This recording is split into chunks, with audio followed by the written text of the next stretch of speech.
بسم اللہ الرحمن الرحیم۔ السلام علیکم ناظرین، آج ہم بات کریں گے حضرت محمد صلی اللہ علیہ وآلہ وسلم کی پسندیدہ غذاؤں اور ان کے فوائد کے بارے میں۔ سب سے پہلے آپ میرا چینل سبسکرائب کر دیں۔ ناظرین، حضرت محمد صلی اللہ علیہ وآلہ وسلم کی عادت مبارک یہ تھی کہ جس قسم کا کھانا سامنے آتا اسے تناول فرما لیتے۔ ہمارے نبی ان غذاؤں کو ان کے ذائقے اور فوائد کی وجہ سے بہت پسند فرماتے تھے۔ نمبر 1، کھجور۔ کھجور اہل عرب عموماً خوراک کے طور پر استعمال کرتے تھے۔ نبی کریم صلی اللہ علیہ وآلہ وسلم نے کھجور کی بڑی تعریف فرمائی، خصوصاً عجوہ کھجور کی۔ رسول اکرم صلی اللہ علیہ وآلہ وسلم کا ارشاد ہے کہ جو شخص روزانہ صبح کے وقت 7 عجوہ کھجوریں کھا لیا کرے اسے اس دن زہر اور جادو سے کوئی نقصان نہیں پہنچا سکتا۔ ایک اور جگہ ارشاد ہے، عجوہ جنت کا پھل ہے، اس میں زہر سے شفا دینے کی تاثیر ہے۔ کھجور ایک مقوی غذا ہے، سب پھلوں میں زیادہ توانائی بخش ہے، جس میں انسانی کو جس قدر حیات کی ضرورت ہوتی ہے اس قدر کھجور میں ہے۔ کھجور جسم کو فربا کرتی ہے، سالے خون پیدا کرتی ہے، سینہ اور پھیپھڑوں کو قوت بخشنے کے لیے اس سے بہتر کوئی چیز نہیں۔ نمبر 2، روغن زیتون۔ حضرت محمد صلی اللہ علیہ وآلہ وسلم نے روغن زیتون کو بہت پسند فرمایا ہے۔ زیتون کا ذکر قرآن پاک میں بھی آیا ہے۔ رسول اکرم صلی اللہ علیہ وآلہ وسلم نے ارشاد فرمایا کہ زیتون کا تیل کھاؤ اور مالش میں استعمال کرو، اس لیے کہ وہ مبارک درخت سے پیدا ہوتا ہے۔ فوائد: زیتون کا تیل دنیا کا واحد تیل ہے جو چربی میں تبدیل نہیں ہوتا۔ یہ امراض قلب اور موٹاپے سے بچنے کے لیے انتہائی مفید ہے۔ روغن زیتون استعمال کرنے والے افراد دل کی بیماریوں سے محفوظ رہتے ہیں۔ زیتون جوڑوں اور پٹھوں کے درد، سانس کی بیماریوں، کولیسٹرول کے مسائل، بلڈ پریشر، گردوں کے امراض، موٹاپے اور فالج سمیت مختلف امراض سے انسان کو محفوظ رکھنے کی غیر معمولی صلاحیت رکھتا ہے۔ نمبر 3، دودھ۔ دودھ رسول اکرم صلی اللہ علیہ وآلہ وسلم کی پسندیدہ غذا رہی ہے۔ نبی اکرم صلی اللہ علیہ وآلہ وسلم کو دودھ بہت پسند تھا۔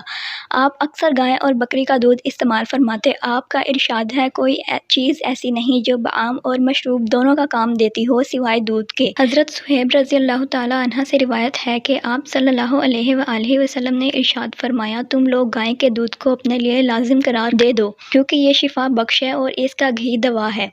دودھ میں جسم کی ضرورت کے مطابق تمام اجزاء موجود ہیں جن سے جسم صحت مند رہ سکتا ہے اور اس کی نشوونما صحیح ہو سکتی ہے۔ جن علاقوں میں لوگ دودھ استعمال کرتے ہیں ان کی عمریں زیادہ ہوتی ہیں۔ نمبر 4، شہد۔ رسول اکرم صلی اللہ علیہ وآلہ وسلم کو شہد بہت پسند تھا اور اس کا بہت استعمال فرماتے تھے۔ حضرت عائشہ رضی اللہ تعالی عنہا سے روایت ہے کہ آپ صلی اللہ علیہ وآلہ وسلم شہد پسند فرماتے تھے۔ شہد کی شفا بخشی کا ذکر قرآن میں بھی آیا ہے اور اسے موت کے علاوہ ہر مرض کا علاج قرار دیا گیا ہے۔ شہد کے بارے میں یہ بات طے شدہ ہے کہ یہ بہت سے امراض میں مفید ہے اور اس کا استعمال جسم کو امراض سے محفوظ رکھتا ہے۔ تمام تر کاوشوں کے باوجود اب تک شہد کا متبادل تلاش نہیں کیا جا سکا۔ شہد کی ایک خوبی اس کے رس کا جلد اثر کرنا اور قدرتی اینٹی بائیوٹک ہوتا ہے۔ یہ حلق سے نیچے اترتے ہی خون میں شامل ہو جاتا ہے۔ نوزائیدہ بچے سے لے کر جاں بر مریض تک سب کے لیے غذا اور دوا ہے۔ نمبر 5، سبزیوں میں کدو۔ حضور اکرم صلی اللہ علیہ وآلہ وسلم کو سبزیوں میں کدو بہت پسند تھا۔ حضرت انس رضی اللہ تعالی عنہ سے حدیث مروی ہے کہ آپ صلی اللہ علیہ وآلہ وسلم کو ایک دعوت میں جو کی روٹی اور کدو گوشت کا شوربہ پیش کیا گیا۔ میں نے حضور کو دیکھا کہ پیالے کے کناروں سے کدو تلاش فرما کر تناول فرما رہے تھے۔ میں اس روز کے بعد ہمیشہ کدو کو پسند کرنے لگا۔ کدو تاثیر میں زود ہضم، صحت بخش اور دماغی صلاحیتوں کو بڑھانے والا ہے۔ کدو مفروح قلب، جگر اور اعصاب کے لیے مفید سبزی ہے۔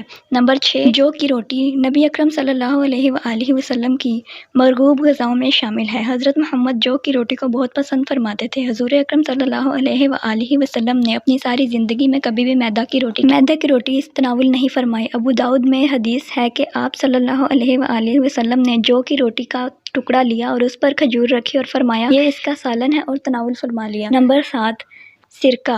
نبی پاک صلی اللہ علیہ وآلہ وسلم کو سرکہ بہت پسند تھا۔ آپ صلی اللہ علیہ وآلہ وسلم نے نہ صرف سرکہ کو تناول فرمایا بلکہ اس کی تعریف بھی فرمائی۔ حدیث میں ہے کہ حضور صلی اللہ علیہ وآلہ وسلم نے ارشاد فرمایا ہے کہ سرکہ کیسا بہترین سالن ہے۔ حضرت ام ہانی رضی اللہ تعالی عنہا فرماتی ہیں کہ نبی اکرم صلی اللہ علیہ وآلہ وسلم میرے گھر تشریف لائے اور فرمایا، کیا تیرے پاس کھانے کے لیے کوئی شے ہے؟ میں نے عرض کیا، سوکھی ہوئی روٹی اور سرکہ کے سوا کچھ بھی نہیں ہے۔ نبی اکرم نے فرمایا، وہی لے آؤ۔ وہ گھر سالن سے خالی نہیں جس گھر میں سرکہ ہو۔ نمبر 8 گوشت۔ آپ صلی اللہ علیہ وآلہ وسلم کی مرغوب غذا تھی۔ آپ نے فرمایا دنیا اور جنت دونوں جگہ سب کھانوں کا سردار گوشت ہے۔ نبی اکرم نے شوربے والا اور بھنا ہوا گوشت شوق سے تناول فرمایا۔ حضرت ابی ہریرہ فرماتے ہیں کہ حضور اکرم صلی اللہ علیہ وآلہ وسلم کی خدمت اقدس میں کہیں سے بکری کا گوشت آیا، اس میں سے دست کا گوشت خدمت اقدس میں پیش کیا گیا۔ آپ صلی اللہ علیہ وآلہ وسلم نے اس کو دانتوں سے کاٹ کر تناول فرمایا۔ نمبر 9 انجیر۔ انجیر بھی حضرت محمد صلی اللہ علیہ وآلہ وسلم کی پسندیدہ غذاؤں میں سے ایک ہے۔ حضرت محمد صلی اللہ علیہ وآلہ وسلم نے فرمایا انجیر جنت کا پھل ہے۔ انجیر کا پھل بڑھاپے کو روکتا ہے، یعنی اس پھل کے کھانے سے بڑھاپا جلدی نہیں آتا۔ یہ کمزور اور دبلے پتلے لوگوں کے لیے نعمت بیش بہا ہے۔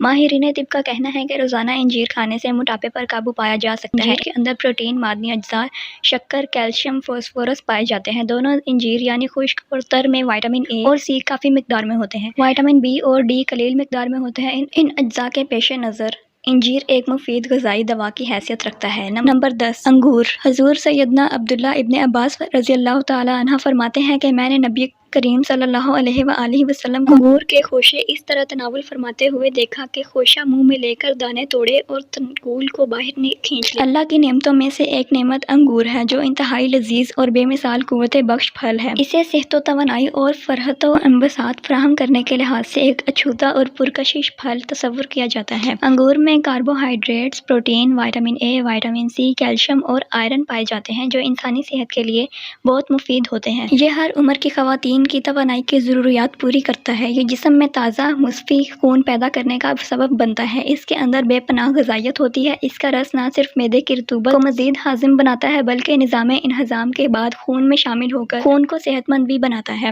انگور کا رس آدھے سر کے درد اور معدے کی بیماریوں، کھانسی، جسم کی کمزوری، خون کی کمی اور دیگر امراض کے لیے بہت مفید ہے۔ اسی امید کے ساتھ اجازت دیجیے کہ آپ کو ہماری ویڈیو پسند آئی ہوگی اور ہمارا چینل سبسکرائب کر دیں۔